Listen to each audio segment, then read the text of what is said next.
रास्ता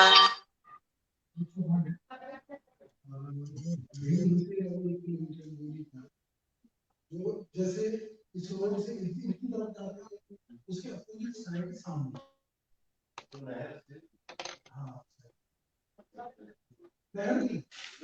जी उससे थोड़ा सा पहले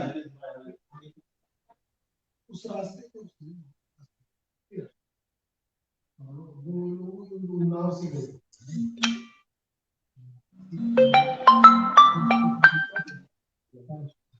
उसने धन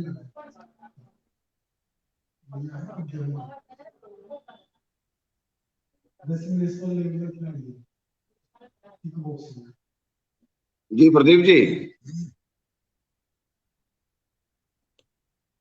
वी आर लाइव। नमस्ते, मैं अर्चना सिंह, मिराकल विजुअल और आत्मनिर्भर भारत वोकेशनल की तरफ से आप सबका आमंत्रित करती हूँ। हमारा ड्राइव है for success and peace, new me, नया बनना है। नया बनना है मतलब हम सबको अपने ऊपर काम करना है, अपने सोच पर, अपने विचार पर, अपने शरीर पर, अपने मन पर और अपनी आध्यात्मिकता पर, कि हम एक नया वर्जन अपना बन सके, बेस्ट वर्जन बन सके। इसके लिए हमारे साथ बहुत ही एमिनेंट स्पीकर्स रोज जुड़ेंगे। रिसर्च के मुताबिक ओनली 3 to 5% पीपल अपने लाइफ में जैसा चाहते हैं वैसा पाते हैं। जब हम कॉलेज में होते हैं, स्कूल में होते हैं, बहुत दृढ़ इच्छा होती है और सपनों को साकार करने का ऐसा लगता है हम कुछ भी कर लेंगे। फिर 40 में आते आते क्या हो जाता है? क्यों हमें लगती है कि ये सपने की दुनिया है? सिर्फ ये सपना अगर आप साकार करते हैं तो आप सिर्फ अपना सपना नहीं साकार करते हैं, आप अपना और अपनों का सपना साकार करते हैं। सशक्त हम, सशक्त भारत। हम जो चाहें वो बन सकते हैं। इसी के लिए हमारे इस पेज पे motivational videos, podcast, write up, authors, article, book summary and day of the activity of the day है। इस एक्टिविटी को अगर आप करते हैं डेली तो आपकी लाइफ चेंजिंग एक्सपीरियंसेस होंगे। आज इस श्रृंखला को बढ़ाने के लिए हमारे साथ अर्पिता जी हैं, जो हमारे पूरे इस इंटरव्यू के थ्रू आपको एक नई रोशनी देंगे। Arpita ji director of mind cube multi services private limited हैं, president of Pradhanmantri Jan Kalyan Prasar Prachar Abhiyan, finalist of international glamour project India 2020, social entrepreneur, CSR professional, social activist, 20 years of experience working with CXO for top corporate, social sector and educational institute, Council of Member, Training Development of Maharashtra, Wiki, Brand Ambassador and jury at multiple organizations. List लंबी है, अर्पिता जी माफ कीजिएगा, shortcut कर रही हूँ उसे। Her philosophy of life is life art of giving. A life of giving is worth life living. Arpita ji आप हमारे गेस्ट ऑफ ऑनर का वेलकम कीजिए। Over to you. Thank you. Thanks Archana for that lovely introduction. आदर, अभिनंदन, आभार। नमस्कार, मैं अर्पिता श्रीवास्तव राय अपने सभी श्रोताओं को स्वागत करती हूँ it's let's new me talk show में, जो कि ऑर्गेनाइज किया गया है आत्मनिर्भर Bharat vocational learning team in collaboration with miracle rituals के साथ। आने वाला नया साल नई उम्मीदें, नए विचार और नई शुरुआत के साथ उपस्थित हूं मैं इस मैसेज के साथ कि आप और हम मिलकर आत्ममंथन करें और आइडेंटिफाई करें एक ऐसे डेली रिचुअल का जो हम सक्सेस की ओर ले जाएं. Rather, I make it simple to say, practice a ritual which acts like a miracle for success. आपके समक्ष उपस्थित हूं खान पान के विषय को लेकर, the importance of vegan and veggie, and who would better answer than a farmer. This show is dedicated to those that work in acres, not in hours. आज हमारे समक्ष अतिथि के रूप में इस विषय पर चर्चा करने के लिए एक विशिष्ट व्यक्ति का स्वागत करके मैं खुद को बहुत गौरवान्वित महसूस कर रही हूं. इसलिए यहाँ उपस्थित सभी की तरफ से मैं हमारे मुख्य अतिथि पद्मश्री अवॉर्डी श्री कमल सिंह चौहान जी का सम्मान के साथ स्वागत करती हूं इस आज के इस कार्यक्रम में. परिचय कराने से मैं उनके बारे में संक्षेप में अपने व्यूअर्स को बताना चाहूंगी. Allow me to give a little brief profile of our Padma Shri awardee, sir. Mr. Kamal Singh Chauhan is an Indian progressive farmer from Haryana with his qualification for MA and LLB. He's known for the cultivation of mushrooms and baby corns. And in January 2019, he was awarded Padma Shri, which is the India's fourth highest civilian award. He was also awarded by Mahindra Kisan Samrat Award 2015. He was also been honored with NG Ranga Farmer Award 2010 by Indian Council of Agriculture Research in August 2011. Well, the awards and the recognitions are enough. You will be glad to know even at the state level Farmer Award by the Chief Minister of Haryana was also awarded to him at the Kisan Divas in 2012. So not taking much of time, ज़्यादा समय ना लेते हुए, मुझे पता है हमारे viewers बहुत बेसब्री से इंतजार कर रहे हैं सर को सुनने के लिए, तो ज़्यादा समय ना लेते हुए सर मैं तहे दिल से आपका शुक्रिया अदा करती हूँ कि आपने हमारा इनविटेशन स्वीकार किया. और सबसे पहला सवाल मैं पूछना चाहूंगी सर आपसे कि कृपया करके आप हम सबको बताएं अपने सफर के बारे में विस्तार से. जैसा मेरा परिचय बताया, मैं कंवल सिंह चौहान, गांव अटेरना, जिला सोनीपत, हरियाणा से हूं. और मैंने 1978 में खेती शुरू करी. 1980 में बासमती धान की खेती शुरू की. किसानों को ज्यादा आमदनी हुई, अच्छी आमदनी हुई. 1985 में धान की खेती में बीमारी लगनी शुरू हो गई और उससे एक युग शुरू हो गया.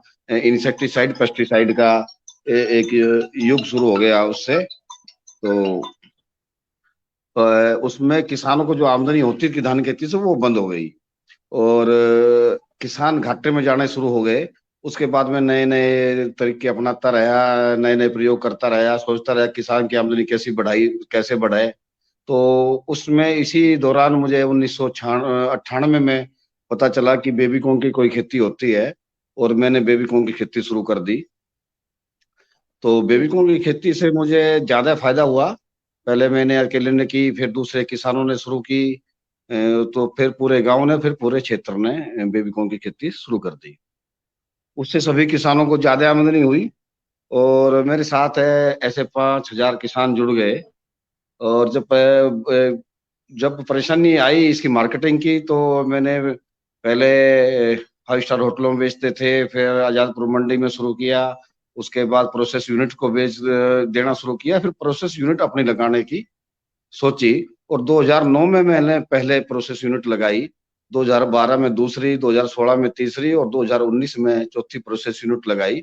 इस तरह से हमारे साथ लगभग 10,000 किसान और 400 लोगों को डायरेक्ट रोजगार मिला और इससे किसानों की आमदनी बढ़ी. और इसीलिए सरकार ने मुझे पद्मश्री अवार्ड से 16 मार्च 2019 को सम्मानित किया. मैं अपने 2000 दर्शकों को ये भी बताना चाहूंगी कि जैसा कि सर ने बताया कि सर को मशरूम के लिए कंट्रीब्यूशन टू एग्रीकल्चर में जो उस समय के चीफ मिनिस्टर्स थे हमारे ऑनरेबल श्री नरेंद्र मोदी जी, उन्होंने सम्मानित किया था वाइब्रेंट गुजरात समिट 2013 में, राइट सर? जी जी। हम्म, तो इसी के साथ ही 2002 में मधुमक्खी पालन, मशरूम की खेती और ये सब शुरू कर दिया। और एक इंटीग्रेटेड फार्मिंग सिस्टम हमने अपने फार्म पे अपना लिया, जिसमें डेयरी, बेबी कॉर्न की खेती, बेबी कॉर्न की खेती से हरा चारा निकला, वो पशुओं को गया, पशुओं से जो गोबर गया वो हुआ वो बायोगैस में गया, जो दूध हुआ उससे पशुओं की उनकी आमदनी बढ़ी किसानों की।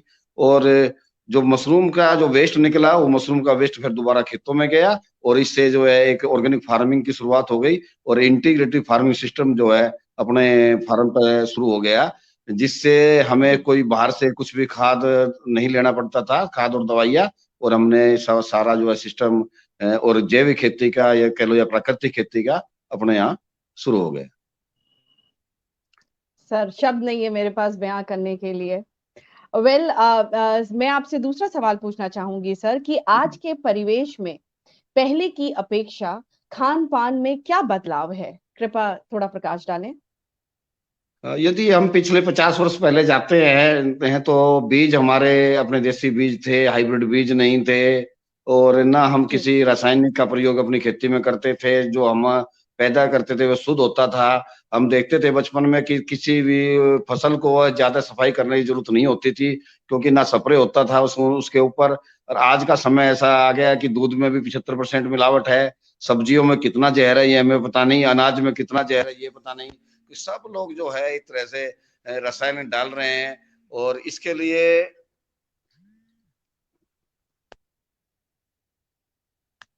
लिए मैंने जो है मैं पहले पोल्यूशन कंट्रोल बोर्ड में मेंबर था, और मैंने सरकार के सामने एक बात रखी थी कि रासायनिक पर पूर्णतः प्रतिबंध लगाया जाए, क्योंकि किसान जानते नहीं है कि कितना हमें रसायन डालना है खेत में, और वो जो दुकानदार बता देता है उतना ही वो रसायन डाल देते हैं। और ना किसान को ये पता है कि हरी सब्जी की खेती जब हम कर रहे हैं, उसमें हम 4 दिन पहले स्प्रे कर रहे हैं, और 2 दिन उसके बाद 4 दिन बाद मंडी में उसको बेच रहे हैं, उसका जो बहुत ही खतरनाक है। तो इसलिए हमारा खान पान बिल्कुल बदल गया, और खान पान भरोसे लायक नहीं रहा है। तो इसलिए मेरा तो निवेदन सरकार से भी है, और अपने आईसीआर से भी है, और अपने किसान भाइयों से विशेषकर है, क्योंकि जी हमारे वैज्ञानिकों ने जो खोज की उस समय की जरूरत थी, और परंतु उस खोज का जो जो नीचे एक्सटेंशन गया है दुरुपयोग है किसानों एक में, तरीके से। तो किसान अनपढ़ किसान है, वो दुकानदार के ऊपर निर्भर रहता है, और दुकानदार उतना जहर बेचता है जिससे उसको ज्यादा आमदनी हो। उसको कोई इतनी जानकारी नहीं है किस फसल में क्या पड़ेगा और कितना डालना है। इससे सबसे बड़ा नुकसान इसके जो हम खान पान में हो रहा है, तो हम तो सारे अपने देश की पूरी जनता को इसका नुकसान हो रहा है। अच्छा सर, मेरा तीसरा सवाल आपसे है कि संपूर्ण विश्व आज भारत के खान पान की तरफ देख रहा है, यह चुनौती है या मौका? आप क्या सोचते हैं इसके बारे में? जी, दोबारा ये आवाज कमजोर हो गई। हाँ सर, मैं दोहराना चाहूंगी कि संपूर्ण विश्व आज भारत के खान पान की तरफ देख रहा है, यह चुनौती है जी या मौका? आप जी, क्या मैं सोचते हैं? आपकी आवाज आपका बढ़ा क्या रहा हूँ, एक विचार बार है? आवाज बढ़ा देता हूँ। दोबारा फोन आ गया था, इसकी आवाज बढ़ा। हाँ। जी, अब दोबारा। संपूर्ण विश्व आज अब भारत अभी के भी नहीं आई खान आवाज, अभी पान नहीं की बढ़ी तरफ। अभी। Sir I think network issue है।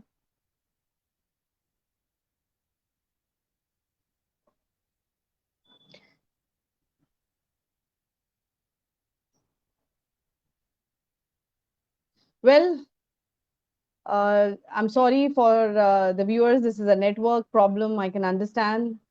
Well, मैं कुछ कहना चाहूंगी कि But बंजर जमीन को उपजाऊ बना देता है। मैं एक किसान हूँ, चैन से कहाँ सो पाता हूँ। So, we can understand the importance of them. So please respect. और सर मेरा आपसे सवाल, अभी आप मुझे सुन पा रहे हैं? जी जी बिल्कुल। सर मेरा सवाल था आपसे कि संपूर्ण विश्व आज भारत के खान पान की तरफ देख रहा है, यह जी चुनौती है या मौका? आप क्या सोचते हैं? ये तो मौका है जी। हमें भारत में ऐसी इतनी अच्छी व्यवस्था है, यहाँ की जो जनसंख्या है वो बहुत ज्यादा है, और जो लैंड होल्डिंग है वो कम है। भारत में प्राकृतिक खेती पूरे भारत में हो सकती है, और हमारा तो जो भारत है वो दुनिया की जो है फूड फैक्ट्री बन सकता है, बशर्ते कि हम बिना रसायन के खेती करें, या जितना रसायन की जरूरत है सिर्फ उतना प्रयोग करें, और गौ आधारित खेती या पशु आधारित खेती करें। मतलब पशु आधारित खेती से मेरा मतलब ये नहीं पशुओं से हल जोत कर खेती करे, खेती भले ट्रैक्टर से करे, परंतु जो जी हमारा खाद डालने की जो प्रक्रिया है ना, जो जैसे रसायन छोड़ दे, सिर्फ रसायन और जहर हाँ छोड़ जी दे। क्योंकि जहर किससे, जब तक किसान जहर से खेती करता रहेगा तब तक वो उसका भला होने वाला नहीं है, ना वे फायदे में रहेगा। किसान आज समय भी फायदे में नहीं है और सारी दुनिया को जहर खिला रहा है। तो भारत में इतने अच्छे अवसर है भारत के लिए कि भारत यदि प्राकृतिक खेती करके, पुराने ढंग से खेती करके, जिसको भारतवर्ष में पहले से होती आ रही थी, ऐसा कुछ पैदा करेगा तो उस पैदावार को हम पूरे विश्व को भेजेंगे, और पूरे विश्व का भोजन का एक केंद्र भारत बनेगा, ऐसी मुझे आशा है। सर, हमें भी यही आशा है। जी मेरा चौथा सवाल था सर कि कोविड-19 के मद्देनजर खान पान जी। में क्या बदलाव आया है, आपको क्या लगता है? कोविड-19 के बाद तो बहुत बड़ा बदलाव आया कि लोग घर पर रह रहे हैं और उन्होंने अच्छा खाने का कुछ सोचा है। और घर का जी पहले जो लोग होटल में जाते थे, रेस्टोरेंट में जाते थे, तो इस दौरान घर में रहकर उन्होंने अच्छा खाने का सोचा है। और हम तो ये देख रहे हैं कि जो हम देसी गाय पालते हैं और हमारे आसपास भी जितनी देसी गाय की डेयरी है, उनके दूध की डिमांड जी बढ़ गई है। ऑर्गेनिक जो हम चावल पैदा करते हैं, धान पैदा करते हैं, उनकी डिमांड बढ़ गई है।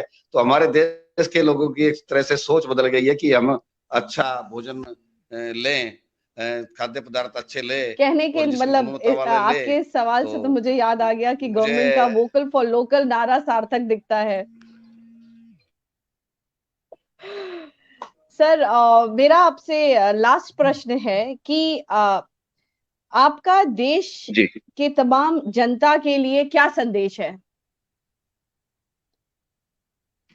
मेरे सभी देश के लोगों से मेरा संदेश ये है कि सबसे ज्यादा जो आज के टाइम पे रोजगार मिलने वाला वो खेती में मिलने वाला है, और अपने देश की खेती को एक नई दिशा, तो अब नई दिशा कहेंगे क्योंकि हम 50 साल में पीछे बर्बाद हो गए हैं। मैं तो कहूँगा पुरानी दिशा जो पहले चलती थी वो दिशा देने की कोशिश करें। मैंने 1970 के दशक में देखा है कि जी हम जब मिर्च की खेती करते थे, गन्ने की खेती करते थे, तो रासायनिक खाद का बिना प्रयोग करे 100 मन मिर्च और 100 मन गुड़ 1 एकड़ से ले लेते थे, जो आज हाइब्रिड सीड लेकर और पूरे रसायन प्रयोग करने के बाद भी नहीं होता है, और हमारा पर्यावरण भी सारा खराब हो गया। मेरा तो अपने देशवासियों से सबसे अपील है कि पर्यावरण की तरफ ध्यान रखें, प्लास्टिक का प्रयोग छोड़ दें, और जी प्लास्टिक और रासायनिक पर पूर्ण प्रतिबंध हमारे देश में लगे, और रासायनिक के और प्लास्टिक के बिना हम जीना सीखे, और रसायन के बिना खेती करना सीखे, और इस तरह से हमें शुद्ध भोजन हमें हमारे पूरे देशवासियों को मिलेगा, और पूरे संसार के प्राणी तक हमें संदेश भेजें कि जब भारत में शुद्ध भोजन हो सकता है तो पूरे देश में भोजन की पैदा करे, और सभी सारे पुराने संपूर्ण प्राणी जगत को, विश्व के संपूर्ण प्राणी जगत को शुद्ध और संतुलित आहार मिले। यही मेरी कामना है। धन्यवाद सर। जब आप जैसे लोग और आप जैसी सोच और प्रोग्रेसिव फार्मर्स हमारे बीच होंगे तो ऑब्वियसली हम होप करते हैं कि 2021 में हम कुछ नया कर पाएंगे। अब मेरा प्रश्न है मिरेकल रिचुअल्स की फाउंडर अर्चना सिंह जी से। आइए आप सभी व्यूअर्स को रूबरू कराती हूँ उनसे, और मेरा प्रश्न है कि उनका क्या विजन है इस ड्राइव के बारे में, कृपा करके हमें बताएं। थ्रू दिस ड्राइव, ये जो मेरा नया मी का कंसेप्ट है, सर भी वही कह रहे थे, नया मी यहाँ हमें पुराने से ही जोड़ रहा है। जैसे सर ने कहा ऑर्गेनिक फार्मिंग, तो सही बात है, जितना हम नेचर से जुड़ेंगे उतना हम अच्छा होंगे, जितना हम बेहतर होंगे उतना हम बेहतर कार्य कर सकते हैं।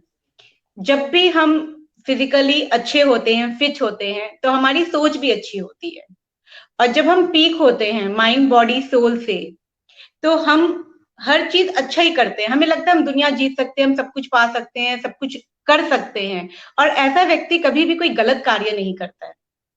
जैसे सर खाने पे बोल रहे थे कि हम अच्छा खाएं, तो ये बहुत इंपॉर्टेंट है। The food actually makes you, हमारी तो कहावत ही थी, जैसा अन्न वैसा मन, और जैसा मन वैसी थॉट, जैसी थॉट वैसी एक्शन, जैसा एक्शन वैसा हैबिट, जैसा हैबिट वैसी पर्सनालिटी, और जैसी पर्सनालिटी वैसी डेस्टिनी। तो खाने से हमारी डेस्टिनी जुड़ी हुई है। हम सात्विक खाना खाते थे, जो वेगन और वेजी की हम लोग बात कर रहे हैं, सात्विक खाने का, ये हमारे मन को शुद्ध रखता है, शरीर को शुद्ध रखता है। जब हम शुद्ध होते हैं, हमारा सोच शुद्ध होता है, तो हम गलत कार्य नहीं करते। आज तक हमारा फोकस था ये गलत है, इसको कैसे ठीक किया जाए, लेकिन न्यू मी 2021 में हमें गलत चीज पे ध्यान नहीं देना है, क्या अच्छा हम करें। मेरे व्यूअर से सवाल है, 24 घंटे में ये सोचिए कि आपके होठों से गुजरते हुए आपके पेट पे क्या गया, क्या वो आपको बेहतर बना रहा है, क्या वो आपके हेल्थ के लिए अच्छा है, क्या वो आपके थॉट लेवल के लिए अच्छा है। क्योंकि जब आप अच्छा खाते हैं तब आप अच्छा सोचते हैं, और यही सोच तो लाना है कि खाना भी बहुत इंपॉर्टेंट, फिजियोलॉजी हमारी बहुत इंपॉर्टेंट है। जब भी आपकी फिजियोलॉजी खराब होती है, दैट मीन्स आप सांस कम लेते हैं, तो आपको अच्छी फीलिंग नहीं आती है, और जब आपको अच्छी फीलिंग नहीं आती है तो आप कैसा सोचते हैं। लाइफ में कहा जाता है कि सिर्फ 3 to 5% पीपल अपने जो सोचते हैं वो पा सकते हैं, बाकी सब कहाँ है 97 to 95%। हम कॉलेज से तो बहुत एक्साइटेड होके निकलते हैं ना, स्कूल्स में तो सोचते हैं दुनिया हासिल कर लेंगे, 40 के होते होते क्या हो जाता है हम। तो कहीं ना कहीं वक्त आ गया है, और ये कोविड तो बहुत सिखाया है। सब हल्दी के दूध पे आ गए, काढ़े पे आ गए, स्प्राउट्स पे आ गए। We are back to our So roots this is actually. what तो this is what I propagate, कि आप लोग अच्छा खाएं, क्योंकि अच्छा खाएंगे तो सेहत अच्छी रहेगी, सेहत अच्छी रहेगी तो सब कुछ हो जाएगा। तो सबसे पहले फिजियोलॉजी पे तो काम हो, करना तो आपको सब है, फिजियोलॉजी, आपकी शारीरिक, मन, सोच, आध्यात्मिक, सब चीज पे करना है। लेकिन शुरू किसी एक चीज से तो करें, और इससे अच्छी पहल क्या होगा कि हम तीनों टाइम खाना खाते हैं, और वो खाना हमारा अच्छा हो, तामसिक ना हो, जो हमारे सोच को शुद्ध रखे, जो हमारा शरीर बनाए, और माइंडफुलनेस से खाएं। खाते समय कोई आलतू फालतू चीजें ना करें, यहां वहां अपना ध्यान ना रखें, पूरे ध्यान से खाना खाएं। पूरा ध्यान से अगर जब आप खाना खाते हैं तो वो भी एक मेडिटेशन है। रुद्रमाला तंत्र हमारे ही स्क्रिप्चर्स हैं, जिसमें शिव जी ने पार्वती जी से कहा था कि जो व्यक्ति खाते समय संपूर्ण ध्यान खाने पे लगाता है, स्वाद लेता है, वो अपने आप में मेडिटेशन है। तो सोचिए, तीनों टाइम हम खाना खाते हैं और कितनी आसानी से मेडिटेशन कर सकते हैं, लेकिन पता ही नहीं है। इसीलिए सीखिए, आपको सिखाने के लिए ही ये न्यू मी ड्राइव चलाया जा रहा है। हम आपको हर वो चीज बताएंगे जो आपको जानना चाहिए, और अपने रूट से जुड़े। चलो मिलके सशक्त हम सशक्त भारत बनाएं, नया हम बने, राम राज्य लाएं, सतयुग खुद बनाएं। सशक्त हम सशक्त दुनिया का निर्माण हम खुद करें, क्यों किसी का वेट करें। Thanks a lot, Archana. Well, I would also like to thank our viewers. I can see so many lovely comments popping up. And there is a viewer of ours, Sunita ji, I guess, who written lovely, she said that sound mind only exists in healthy body. So yes, rightly said, Sunita ji. And as we said, our Atmanirbhar Pradeep ji also commented, Swachh man to swachh tan. So thanks viewers for your lovely comments. It's really boost our morale. धन्यवाद देना चाहूंगी। और क्योंकि हमारी आज का topic Khan पान पे था, तो कुछ कहना चाहूंगी, कुछ पंक्तियां डेडिकेट करना चाहूंगी आज के एपिसोड के लिए, and especially to our farmers. तुम हो तभी तो हम हैं, जिस्म बिना जान कहाँ, किसानों बिना अनाज कहाँ। हर दर्द उनके दफन हो जाते हैं जब अनाज बनकर खेतों में लहराते हैं. So we do understand the importance. So my heartfelt gratitude to Sir for giving his precious time to us on the show, and to all our lovely viewers who are watching us, their blessings for our show. This is Arpita Shrivastava Rai signing off. We'll see you with the next episode of our with the new guest and with the new topic. Till then, goodbye, take care, and stay safe. Bye.